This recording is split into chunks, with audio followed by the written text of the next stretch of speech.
আপনাদের সবাইকে। তো দেখুন আমি এখানে রুই মাছ নিয়েছি 800 গ্রাম। তো মশলা কারি বানাবো রুই মাছে।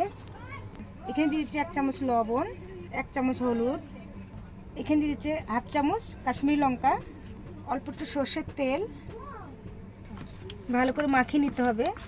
এখানে আমি কড়াই বসিয়ে দিয়েছি, সর্ষের তেলটা বেশি পরিমাণে দিতে হবে। তেলটা গরম হয়ে গেছে, তো আমি একটু লবণ দিয়ে দিচ্ছি, একে একে মাছগুলো দিয়ে দিচ্ছি। এখানে মশলাটা করে নেওয়ার জন্য 4-5টা কাঁচা লঙ্কা,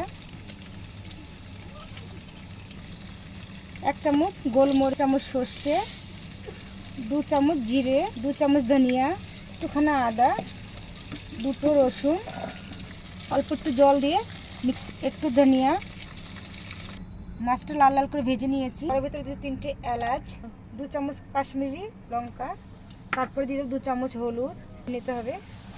মশলাটা দিয়ে দিচ্ছি। তো দেখুন মিক্সিটা ধুয়ে জল দিয়ে দিচ্ছি যাতে মশলাটা পুড়ে না যায়। তো দেখুন মশলা থেকে তেল ছেড়ে দিয়েছে। এবারটা আমি 3টে টমেটো বাটা দিয়ে দিচ্ছি, ভালো করে মিক্স করে নিচ্ছি একসঙ্গে। এবার দিয়ে দিচ্ছি 1.5 চামচ লবণ। তো দেখুন মশলাটা খুব সুন্দর ভাজা হয়ে গেছে। তো জল দিয়ে দিচ্ছি। তো ঝোলটা ফুটে গেছে দেখুন। তো আমি এখানে এই পরিমাণে মাছ দিয়ে দিচ্ছি, এক এক মাছগুলো দিয়ে দেবো। 4-5 মিনিটের জন্য ঢাকা দিয়ে দিচ্ছি।